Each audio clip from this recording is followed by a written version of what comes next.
stuff, and we came back and dropped off this guy a CEO sleepout kick. Oh, And that made me feel good. Yeah. And he was Absolutely. delusional at the time. He was talking to whoever, and he wasn't in a good way. He'd obviously just been beat up.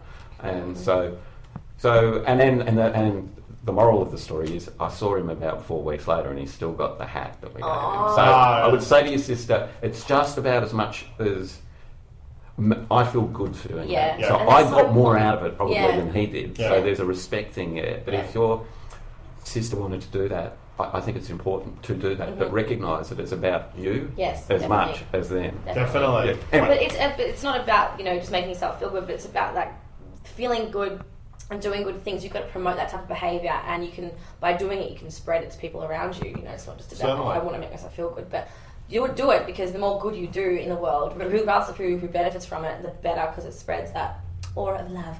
Friends.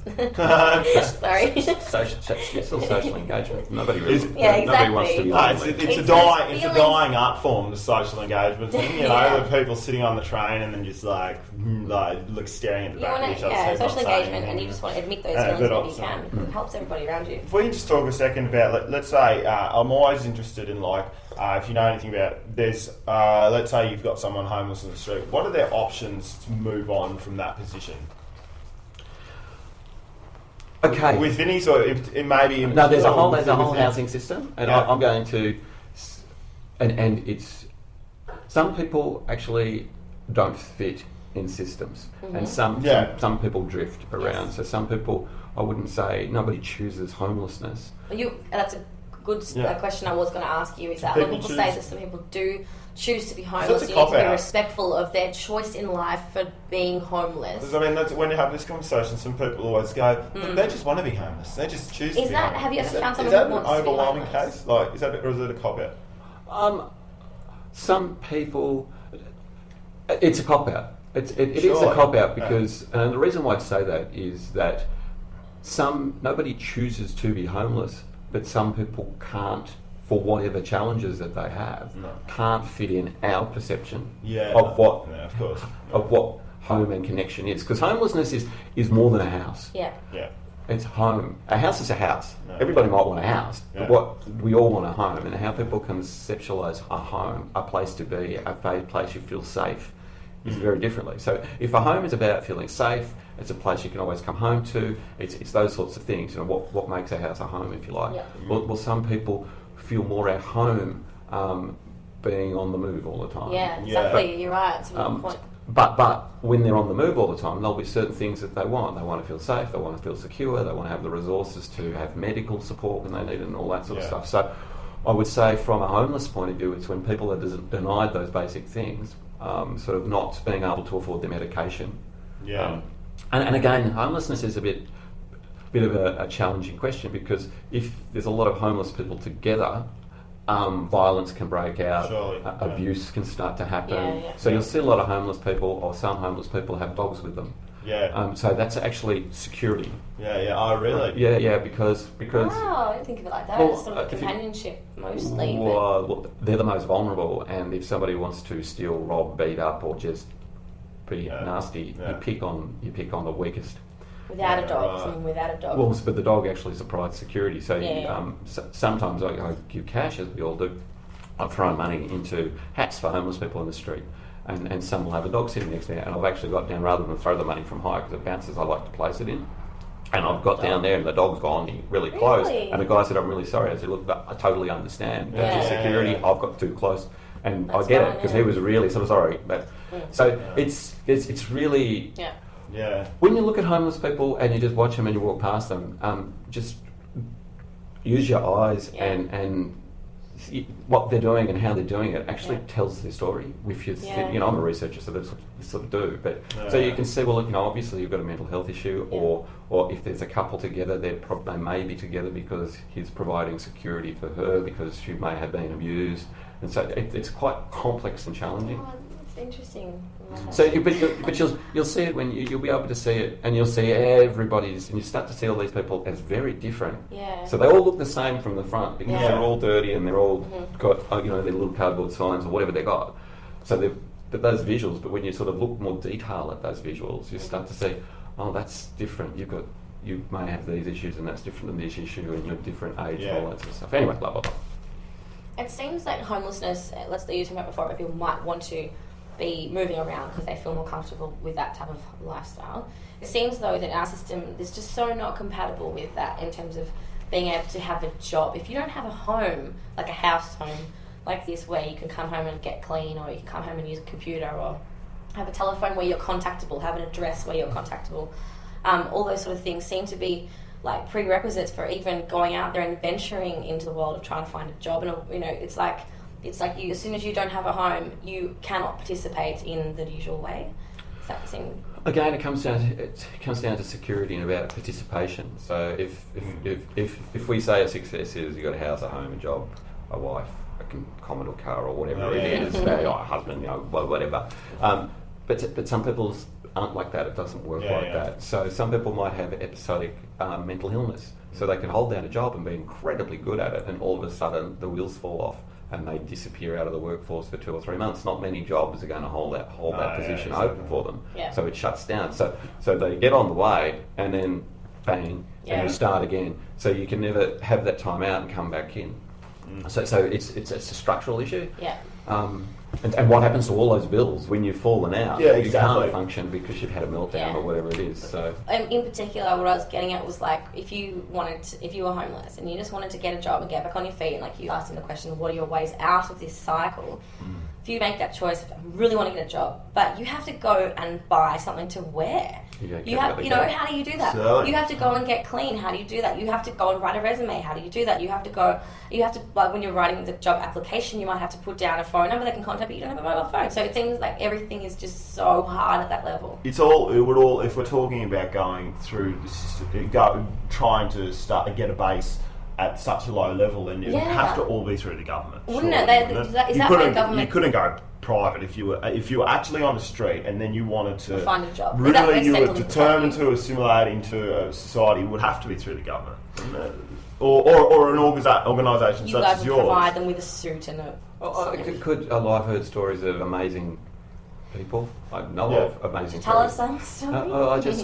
People that will invite people in and say, "Okay, you come stay with me." Oh, okay. It happened in the fires in Tassie. There was people that said, "I've got a holiday home down in Tassie, rent free for 2 years. You go live in it." Oh wow. So people do amazing things. Systems, government supports and systems organise resources in a particular way, and that works for some people that fit in how governments think they need to be. Yeah. But then there's always people, we're all unique, and there's always people that don't fit into that, and that's when civil society and organisations like the Vinnies and individuals like yourself, we can all do a little bit, provide a bit. But when you say they don't fit in, are you talking more about the consistency or longevity that they need from a candidate in the government? Because the government can't really... Well, the government's got resourcing issues. It's not... Yeah. So what they have to do is then say, and all organisations do this, we can't take everybody. So what's the priority? So they'll start to say, okay, we want people... First of all, got to have kids. Because their families, they're more important than singles. So there's all these judgments about who's more important to let in. And then what happens at the bottom of the pile generally is single men with drug, alcohol, mental illness issues. And that's because, they're difficult. Whereas if it's a single parent, well, then they'd be higher on the pecking order. Sure. Yeah. And you haven't got resources for all. And each group and individuals within that group need different care, which is quite... Sure. So, and some people just say, well, I couldn't be bothered. It's easier for me, rather than engaging with the system, it's actually easier for me to maintain something by not engaging with the system. Yeah. So, anyway. It's... And so again, if you can get overwhelmed by it all, and so how do you fix it all? Well, I think for me, I'm not trying to fix it all, but I'm trying to... I think you eventually have to sort of back down from that. Well, it's about participating. As long as I'm participating, doing what I can do. Do what you do, that's it. Yeah. That's why I think, definitely once you get to a point that's, in some similar context of, once me and Tess went on a sort of a learning rampage of how the world is and, the possibilities of it being potentially better in the future. And then I think eventually, after you learn enough information, you have to get to a point where you go, well, I need to do something. You know what I mean? I can't just sort of sit around, and whether that is in your employment. If you're not doing it in your employment, then, doing something extracurricular. So we decided to do this podcast and try and get news stories out there, try and get a bit of new information out there and that sort of thing. But you eventually got to go, well, I've got to do something. But you also eventually have to go, we've got problems. You also have to go, I can only do what I can do. And as much as I feel strongly about everything that needs to be done, and I feel like I want to take charge and, I know the right way to go, but you can just do your little bit, because everyone else has got to do theirs and they're going to do it well, to give everyone else a chance to tell. There was this other story that Vinnie volunteer, who sort of, when I started there, sort of took me under his wing. He's dead now. We all died. But one thing he said, he said, look, we might not be able to change the world, but we can change the world for one person. And so that was his. We all have mottos. So that was his motto. My motto is just participate. Just participate. Just participate the best you can, and something magical will happen. So everybody has this little motto. Some people don't know what their motto is yet, or how to express it. But everybody's got one. We've got a motto. What's our motto? Yeah, we can work it. You wrote it.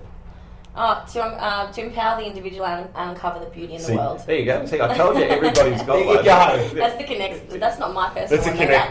That's the Connect podcast motto. But actually, it's a combination of each of our mottos. Mine is to uncover the beauty in the world, and yours is to empower the individual. So that's which I think is a really interesting thing. So everybody's got a motto about something. And there you go. Anyway.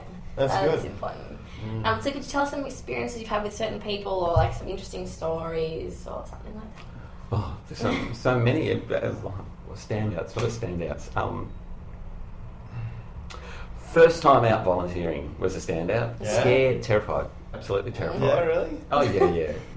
It's definitely confronting. If anyone has, I did it through school, just a random occasion, lucky enough to go and do a suit van thing. And it is, you go in there going, I don't know what you're going to expect, and then it's just like, bang!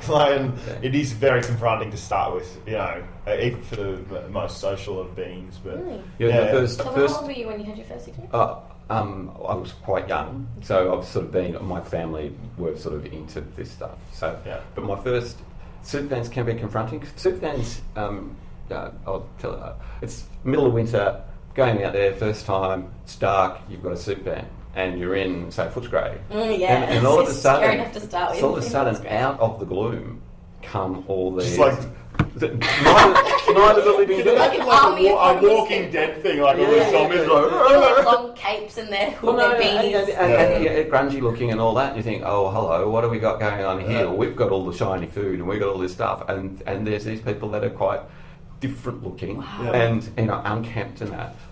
And the first time you think, oh, hello, anything could happen. Because I've never been in a situation like that. The first time you've never been in a situation like that. And then after a while you think, wow, this is amazing. These people are just amazing. And, they'll be arguing, and it's sort of like you stick 40 people in a room, there's going to be an argument. So there's an argument. But then they all sort it out, and everybody's fine, and they all walk off. And well-fed. And they're happy, they've had an interaction, I'm feeling good, and you go, wow. First time I did a home visit for the Vinnies. Home visits are interesting because we don't get people to come to us. Yeah. So the power relationship is we go and see them, which is very different. Home visits are really challenging. It's not dependent then. Well, you're coming. It's like I'm here at your house and home, and it's really I find it difficult to come into somebody's home that I don't know. Sure. It's always challenging.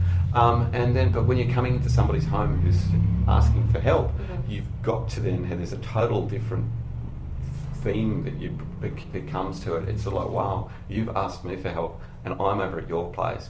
You must be really exposed because you know nothing about me and I know a lot about your situation, or I'm making it up in my head. So it's really hard it's not hard, it's a challenge on you as an individual because you've got to sit there and you have to be respectful, and you have to try and you have to understand, you have to go through all these things. So it's the personal engagement. Each one is a bit unique. Some are amazing. Like I had this one where I went to with public housing. I was in public housing doing a visit, and I was looking at something that happened to be a gas bill, and there's an error on a gas bill here. And hang on, this is wrong. Your bill's wrong. So we can get some money back for you. Made a few phone calls and managed to get the money back. The person's over the moon. Anyway, I followed up on the gas bill. It turned out that the billing machine that was run by one particular company was wrong. and they'd got the bills wrong for A lot of people. thousands and thousands of people. Oh, wow. So they ended up having to hand back about $650,000.